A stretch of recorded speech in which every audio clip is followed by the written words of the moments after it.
देखिए, श्रील प्रभुपाद जी इस उदाहरण को देते हैं कि जगत में हर छोटी वस्तु का प्रभाव छोटा नहीं होता है। होम्योपैथिक दवा बहुत छोटी सी लगती है, लेकिन ऐसी बहुत सी बीमारियां हैं जो एलोपैथी कह देगी अब इसका इलाज ही नहीं है, कुछ नहीं हो सकता इसका, लेकिन वह होम्योपैथी ठीक कर देती है। तो व्यक्ति को संशय नहीं करना चाहिए कि हम जो पूरा एलोपैथी समाज कह लीजिए या सारे पूरा एलोपैथी साधन, एलोपैथी के विभिन्न प्रकार के साधन मिलकर के भी जिस बीमारी को ठीक नहीं कर सकते उसको छोटी सी 5 ड्रॉप सुबह 5 ड्रॉप शाम लेने से कैसे ठीक हो जाएगा। लेकिन अब हमारे जानने पर वह दवा का प्रभाव निर्भर नहीं करता है। ये मैं आपको 2 उदाहरण दूंगा। एक, मेरे पिताजी को एक्सीडेंट हुआ था, पिताजी का एक्सीडेंट हुआ सन 87 में, और उनका 13 फ्रैक्चर थे। बहुत चोट लगी, सामने से ट्रक और जीप का कोलिजन हुआ था। तो उनकी नाक का खून नहीं रुक रहा था, सारा रुई लगा दी, सब कुछ कर दिया। तो किसी होम्योपैथिक डॉक्टर के पास गए और वो दवा लेकर के उनने दी, कुछ दवा दी होगी, तो एक ही रात्रि में रुक गया, कुछ घंटों में ही खून रुक गया। और देखने में क्या लगता है, तो पानी है, और आप सारी दवाएं देखेंगे जैसी लगती है, लेकिन वो पानी जैसे पानी लग रही है। और मैं अपना उदाहरण देना चाहता हूं, जैसे अब आप लोग देख ही रहे होंगे, यहाँ पे एक मैं वॉर्ड दिखाऊंगा अपने हाथ में, दिख रहा है ना आपको यहाँ पे वॉर्ड दिख रहा है आपको यहाँ पे वॉर्ड। मैं जानबूझ करके, मैं झूठ नहीं बोला, झूठ बोलने के लिए बैठा नहीं यहाँ पे। और यहाँ पे शायद आपको निशान दिखाई पड़ रहे हो, कुछ ऐसे हल्के से कटे रहे मेरे कट्स। तो यहाँ पे मेरे वॉर्ड समझते मस्से टाइप के हो गए थे, और बड़े मोटे मोटे से होते हैं, एकदम बहुत टाइट। तो एक हो गया, हमने कटवा दिया। फिर उसके बगल में उसका छोटा भाई भी हो गया, वो उसको भी कटवा दिए, 500 रुपये खर्च हुए। बड़ा कष्ट तो नहीं, लेकिन थोड़ा तो काटा पेटी हुई। फिर तीसरा उसका पैदा हो गया। हमने कहा ये क्या हो रहा है, और एलोपैथी में इसका कोई इलाज नहीं है। तो हमने कहा ये तो होगा, ऐसे ही कटवाते रहे तो हाथ में जगह जगह हम हाथ में ही कट जाएगा, फिर कहीं और शरीर में निकल सकता है, बड़ा भद्दा लगेगा देखने में। तो मेरी माता जी के एक मित्र हैं, माता जी थी, वो भी होम्योपैथिक ज़्यादा कुछ नहीं जान रही थी, बहुत ज़्यादा होम्योपैथिक नहीं जानी, थोड़ा बहुत ही होम्योपैथी जानती थी। वो कोर्स कर लिया था उनने। तो उन्होंने बताया कुछ मेडिसिन, मुझे अभी नाम भी याद नहीं, 3 मेडिसिन बताई। उनको खर्च नहीं कर पाया मैं, और सब गायब हो गया। इधर वाला जो हो रहा था वो भी गायब हो गया, ये वाले तो मैंने कटवा दिए थे, और बाकी जो हो रहा था वह भी सब समाप्त हो गया। और एक बार तो ऐसा हुआ था कि हम अब देख रहे हैं जड़ से समाप्त हो गया, अब दोबारा कभी हुआ ही नहीं। मैं समझता हूँ 10-12 साल पुरानी घटना होगी। और इस वार्ड से मैं जिंदगी भर तो नहीं, कम से कम 20 साल से तो मैं परेशान था। कुछ जानबूझकर मैं सब बातें बोल रहा हूँ, एग्जाम्पल दे रहा हूँ। ये चुपका हुआ था वार्ड, ये अनर्थ चुपका हुआ था, जा ही नहीं रहा था। तो उसके कहना से आप एलोपैथी हम मुक्ति नहीं करा सकती है, उसको तो आपको कुछ नहीं करना, वो कटवाते रहिए, करते रहिए, वो करते रहिए। लेकिन होम्योपैथी से ठीक हो गया। तो हम तो अपने जीवन में देखें, आप लोगों के जीवन में भी हुआ होगा, कई बार ऐसा होता है, बुखार होता है, कुछ दवा ले ली, थट से सही हो गया। तो देखने में छोटी लग रहा है, इसका अर्थ यह नहीं है कि उसका प्रभाव छोटा होगा। इस संबंध में लोगों को बड़ा संदेह हो जाता है हरिनाम के संबंध में, कि भाई जो मुक्ति अब कई जन्मों की साधना के बाद और बड़ी गंभीर साधना के बाद नहीं मिलती, वो कैसे नामाभास से प्राप्त हो जाती है। जबकि शास्त्र क्या बोलता है, नामाभास से अजा मिलो वैकुंठ गेला रे, कली युगे नामाभास से सहज मुक्ति हैला रे। कलयुग में तो नामाभास से ही बड़ी आसानी से मुक्ति प्राप्त हो जाती है, और प्रमाण अजामिल है। आप जानते हैं कि अजामिल अपने बच्चे को बोला था, नारायण अपनी माँ की गोद से मेरी गोद में आ जाओ। ऐसे अनंत जन्मों के पापों से उसका उद्धार हो गया। और यही नहीं हुआ कि खाली पापों से उद्धार हुआ, अपितु हम श्लोक बोलते भी हैं, इयाय मुक्तिम एतावतालमघ निर्हरणाय पुंसाम संकीर्तनम भगवतो गुणकर्म नाम विकृष्य पुत्र मघवान यदजामिलोपि नारायणेति म्रियमाणमियाय मुक्तिम एतावता अलम। एतावत इतना ही, अलम पर्याप्त है। क्या पर्याप्त है, किस चीज के लिए, एतावतावल अलम एतावतालमघ अघ निर्हरणाय, जीवों के पाप नष्ट करने के लिए। अघ मतलब पाप को नष्ट करने के लिए इतना पर्याप्त है। क्या, संकीर्तनम भगवतो गुण कर्म नाम, भगवान श्री कृष्ण के, भगवत मतलब भगवान श्री कृष्ण के संकीर्तन करने से। क्या संकीर्तन करने से, गुण कर्म नाम, कृष्ण का गुण बोल रहे हैं, जैसे ये श्लोक भी कृष्ण का गुण है कि कृष्ण का गुण बोलने से ही सारे पाप नष्ट हो जाते हैं, ये कृष्ण का गुण नहीं है। ये श्लोक भी पाप नाश करने में पर्याप्त है। समझ पा रहे हैं इस बात को? ये कृष्ण का गुण है। उसके बाद कर्म, गोवर्धन लीला का बारे में बात कर रहे हैं, या फिर ऐसे में कभी गीता पढ़ेंगे हम, या जो भी है भगवान के संबंध में जो भी उनका यश है वह कोई बोलता है व्यक्ति और उनके नाम बोल रहा है, हरे कृष्णा बोल रहा है, नारायण बोल रहा है, मुकुंद बोल रहा है, माधव बोल रहा है, कोई भी नाम बोल रहा है, तो ये पर्याप्त है। मतलब और कुछ करने की जरूरत नहीं है। जैसे कि मैं होम्योपैथिक मेडिसिन ले रहा था, वो अपने आप ही वार्ड को पूरा समाप्त कर देगा, जड़ से ही वार्ड को समाप्त करने की क्षमता है। आप थोड़ा सा वो बैठ जाएंगे शांति से, तो जड़ से ही वार्ड को समाप्त करने की क्षमता है, ये मैं बोल रहा हूं। जड़ से समाप्त हो गया ना, जड़ से समाप्त हो गया, जड़ पे मैं फोकस कर रहा हूं, जड़ से समाप्त हो गया है। और क्या करें, 5 ड्रॉप सुबह, 5 ड्रॉप शाम, 5 ड्रॉप सुबह, नहीं सारी पी जाऊं क्या मैं बोतल एक बार में? नहीं, 5 ड्रॉप सुबह, 5 ड्रॉप शाम, 5 ड्रॉप सुबह, 5 ड्रॉप शाम। Make sense? वेरी सिंपल, बहुत सिंपल है। हम बात क्या कर रहे थे? हाँ, संकीर्तनम भगवतो गुण कर्म नाम। उसके बाद कहते हैं, प्रमाण दीजिए, कहते हैं विकृष्य पुत्र भगवान।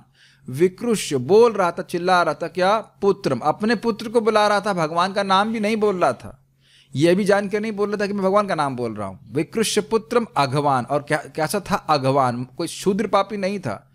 अजामिलो अपि, अजामिल जैसा महान पापी था, वह भी क्या बोला उसने? तो कहते हैं नारायण इति, नारायण बोला, बस इतना बोला, तो नारायणेति म्रियमाणयाय मुक्तिम, और मरती समय अवस्था में बोला। ये नहीं था कि बहुत कॉन्शियस था, नहा धो करके बोल रहा था, नहीं, म्रियमाण अवस्था में व्यक्ति ठीक से बोल भी नहीं, ठीक से स्मरण नहीं कर सकता, बोलने की तो बात छोड़िए। तो म्रियमाण अवस्था में जब उसको वो यमदूत खींच के लेके जा रहे थे, भयभीत अवस्था में उसने नाम उच्चारण किया, सहसा नाम उच्चारण किया, तो न सिर्फ पापों से मुक्त हुआ, अपितु इयाय मुक्तिम, वह मुक्ति को प्राप्त हुआ, वैकुंठ को जाने के योग्य हो गया। तो आप समझ सकते हैं कि कई बार भक्तों के मन में संदेह आ जाएगा, जो भी व्यक्ति भक्ति छोड़ा, जो भी व्यक्ति नाम छोड़ा, क्षमा करेंगे, लेकिन उस बुद्धू को, हम और कठोर शब्द नहीं करेंगे, उस बुद्धू को ये समझ में नहीं आया कि ये वैकुंठ की प्राप्ति कराने वाला है, करा देगा। जिसने भी नाम करना छोड़ा है या नाम जप करने में उत्साहित नहीं है, तो ये समझ नहीं पा रहा है कि छोटी सी चीज़ बहुत बड़ा रिजल्ट देने वाली है। और एक और बात समझने का प्रयास कीजिए, बड़ा इंटरेस्टिंग, जब मैं उस मेडिसिन को ले रहा था, तो जो मेरे वार्ड्स थे वो ना मोटे मोटे होते हैं, वो बहुत टाइट होते हैं, मस से अब सॉफ्ट होते हैं, लेकिन ये बड़े टाइट होते हैं, आप बहुत टाइट होते हैं, तो उनका बुरादा बनना शुरू हो गया धीरे धीरे अपने आप। तो वहीं से व्यक्ति को समझ में, मुझे एटलीस्ट विश्वास हुआ कि ये मेडिसिन कार्य कर रही है, यद्यपि मुझको समझ में नहीं आ रहा है। समझ रहे हैं? तो अब आप देख रहे हैं कि अपने नाम जाप करने से हमको सिंपल सी बात लगती है, हरे कृष्णा बोल रहे हैं, लेकिन देख रहे हैं कि कैसे गंदी चीज़ों के प्रति जो हमारी गंदी आदत है, एकदम वॉर्ड की तरह चिपकी हुई थी, वह अब उनका कम से कम भुरभुरापन होना शुरू हो गया। हाँ, ये निकल रही हैं, छड़ रही हैं, कम हो रही हैं, और एक दिन देखें कहाँ गई, जड़ से ही निकाल के फेंक देगा। और इसी बात को रूप गोस्वामी जी कहते हैं, तदगत मूल हंत्री, या विद्या को मूल से ही खींच के खत्म कर देगा। क्या? ये भगवान का नाम, यश इत्यादि। तो ये बुद्धिमान व्यक्ति को इनका आश्रय लेना ही चाहिए। इनका अपना एक अपना प्रभाव, न अर्थ समझते हो तो भी ये काम करने वाले हैं। वैसे देखिए, मैं रेकी का भी एग्जाम्पल देता हूँ। अब डाइकोमो का क्या अर्थ होता है हमको नहीं पता, जो भी होता हो। चोकुरे का क्या अर्थ होता है, वी हैव नो आइडिया। सेहिकी का क्या अर्थ होता है, कोई नहीं पता। कुछ पता है आप लोग? रिसर्च किए, और मान लो पता भी हो तो वी आर नॉट इंटरेस्टेड, लेकिन वो अपना कार्य करते हैं, हम उसको बोलते हैं और बना देते हैं, और अपना वो हमारे एनर्जी लेवल जो भी है वो बढ़ने लग जाते हैं। मैं एक प्रैक्टिकल बात बोल रहा हूँ, देखने में बहुत सिंपल लगता है कि नहीं, बहुत ईजी लगता है, और पता भी नहीं होता है। उसी प्रकार से अनजाने में भी इनका अर्थ न समझते हुए वह कोई व्यक्ति कर रहा है तो अपना प्रभाव दिखाएगा। और बहुत इस बारे में एग्जाम्पल देता हूँ। मान लो कहे कि मैं अब मरने जा रहा हूं, ये जहर पी करके मरने जा रहा हूं, और ये अमृत है तो मरेगा वो। और कुछ लोग सोचेंगे ये तो बहुत सुंदर अमृत है, अब मान लो उसमें जहर था, तो फिर मरेगा कि नहीं मरेगा? तो अब भगवान का नाम तो अमृत है, वो कोई व्यक्ति कैसे भी बोले, बस बोले तो वह निश्चित अमृतत्व को प्राप्त कर जाएगा। तो हमको ये बहुत अच्छा है। प्रभुपाद जी एग्जाम्पल देते हैं होम्योपैथी वाला, तो इतनी होम्योपैथी सब लोग पढ़ रहे हैं कि रोज 16 माला का जप सुबह कर ले। अच्छा, एक में और बात बोलना चाहूंगा। आपने देखा है जब होम्योपैथिक दवा लेते हैं, अरे यार भूल गए सुबह गया, ऐसा देखा आपने? और प्राय होम्योपैथिक दवा खाली पेट लेनी होती है खाने के आधा घंटा पहले। तो आप समझ लीजिए कि 16 माला आपके ब्रेकफास्ट के कम से कम आधा घंटा पहले तो हो ही जानी चाहिए। ये तो खाली हम विनोद के लिए बोल रहे, कहने का आशय है। लेकिन ये देखेंगे कि होम्योपैथिक दवा 5 ड्रॉप खानी थी, वो 5 ड्रॉप खाना भी व्यक्ति भूल जाता है। आज जैसे मेरे को जो सुबह वाली खानी थी भूल गया मैं, अब जाके कुछ खाऊंगा जब भी। Make sense? कार्य तो वो इतनी सिंपल सी चीज़ है कि लगता है कि इससे क्या होगा, इससे क्या होगा, ऐसे करके। लेकिन जिसने भी नाम का आश्रय लिया है वो निश्चित भगवान की प्राप्ति करा है। देखिए ना कितनी सुंदर बात इसी बात पे बोले थे। गोपाल चपाल बोलता है नामाभास से मुक्ति हो जाएगी। कौन ले आया इस भावुक को यहाँ पे? हरिदास ठाकुर जी को बोलता है। कौन लेके आया? तुम्हारा बॉस लेके आया। गोवर्धन मजूमदार ने बुलाया था ना कि तुम्हारा बॉस बुलवाया था। ये क्या बोल रहा है? कौन से शास्त्र में ऐसा लिखा हुआ है? तो हरिदास ठाकुर जी कहते हैं मैं अपने मन से नहीं बोल रहा हूं, सारे शास्त्रों में इस प्रकार से लिखा है। तो कहते हैं अरे अगर नामाभास से मुक्ति नहीं होती मैं तेरी नाक काट दूंगा। तो हरिदास ठाकुर जी कहते हैं अगर नामाभास से मुक्ति नहीं होती तो मैं अपनी नाक काट दूंगा। अब सोचिए इन आचार्यों ने इतने कॉन्फिडेंस से कैसे बोला है, अपनी नाक को दांव पे लगा दिया काट देंगे, वो भी नामाभास के लिए, शुद्ध नाम के लिए नहीं, नामाभास के लिए नाक को दांव पे लगा दिया। तो ये देखिए अगर कहीं ब्लॉकेज है तो ब्लॉकेज है श्रद्धा का। लोग विश्वास नहीं करते हैं, लेकिन अपराधी ना हो, पूरा विश्वास ना भी हो, लेकिन बस बोलता जाएगा और केवल ट्राई कर रहा हो तो भी उद्धार हो जाएगा। पता इतने लोग कर रहे हैं, हम करते हैं, देखें ट्राई करके देखते हैं। और एक इंटरेस्टिंग बात और भी है, जैसे मेरे पास वार्ड का कोई इलाज था, कोई नहीं, तो मैं क्या करूंगा? अब मुझे नहीं समझ में आ रहा है, लेकिन अब ट्राई करके देखते हैं। Got it? श्रद्धा हम तब रखते जब हमारे पास कोई स्कोप नहीं होता। तो आप कहो कि भाई मुक्त तो हम समझ रहे हैं कि भाई शरीर जगत में बहुत दुख है, परेशानी है, तो मुक्त कैसे होंगे? चलो हिमालय चलते हैं। हिमालय कितने लोग चलेंगे? हिमालय? अरे यहाँ ठंड नहीं सहन हो रही, हिमालय कौन जाएगा? -30। आप जाइए, आप जाके मरिए, हम नहीं मर रहे वहां पर जाकर। पत्ते खाने, पत्ते, आलू के पराठे छूट नहीं रहे, हम तो पत्ते खा चबाएंगे ना, हम नहीं कर रहे। तो आप देखिए कि कर्मकांड करें और वो जो मंदिर की पूजा, अरे 2 बार स्नान करना पड़ेगा, 3 बार स्नान कर, कौन करेगा मंदिर की पूजा? घी मिल नहीं रहा है। अब देख रहे कुछ भी, आप देखिए यज्ञ करने के लिए प्राय लोग 110 रुपये किलो वाला घी लेते हैं। गलत तो नहीं कह रहे है कि नहीं? कुछ कौन खाएगा पता नहीं, देवता खाएगा कि नहीं खाएगा, फूंक दो उसमें, खत्म करने। दुनिया में हो जाए कि हाँ भी जल गए, फूंक गए, मतलब यज्ञ में कुछ आहुति हो गई। और ध्यान, प्रभुपाद जी कहते हैं यहाँ 1 मिनट के लिए आदमी बैठ नहीं पा रहा है, 60,000 साल क्या बैठेगा बताओ? तो आप देख सकते कि इन सारे कार्यों को अगर बोल भी दिया जाए तो कर भी तो नहीं पाएंगे। और कोई ऑप्शन है इजी वाला? और कोई ऑप्शन है इजी वाला जिसमें मैं अपनी गर्दन ना कटवानी पड़े?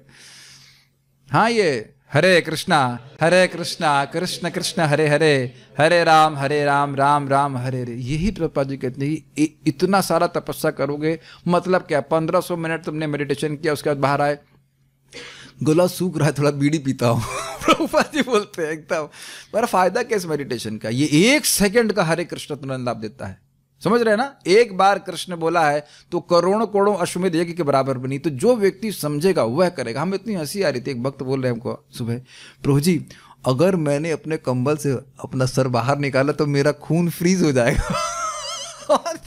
इतना लोग डरते हैं, और जबकि नौकरी के लिए इसी में लोग जा रहे हैं कि नहीं जा रहे? किसी का तो दिमाग फ्रीज नहीं हो रहा है। तो ये दिमाग नहीं, हमारी श्रद्धा फ्रीज हो गई है कि ये नाम कितना महिमा से युक्त है। तो व्यक्ति को आश्रय लेना चाहिए। होम्योपैथिक एग्जाम्पल लेकर समझिए, कार्य बहुत सिंपल लगता है लेकिन प्रभावशाली बहुत ज़्यादा है। Okay, so will stop here.